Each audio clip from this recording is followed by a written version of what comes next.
Welcome to Kenton's videos. Enjoy the video. You start by ensuring you have the updated cloud client installed. This matters because older clients break compatibility. Once installed, obtain an API key or service account token and enable two-factor authentication for safety. Then create a local config in your home directory and set the default region and project. This saves typing later. Authenticate now with the client's login or token command so you have a valid session. Doing this first prevents permission errors during subsequent operations.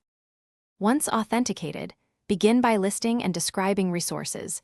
You should always inspect before modifying, because mistargeting causes drift.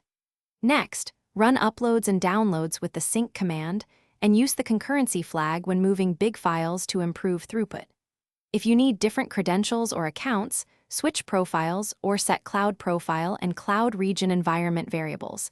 This avoids accidental pushes to production. Also use dry run or noop, where available to preview changes and reduce risk.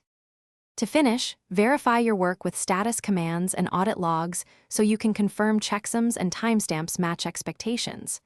Rotate or revoke any temporary keys used during the session and secure your config file with proper file permissions. If something fails, first check network connectivity, region mismatches, and IAM role permissions. These are common culprits.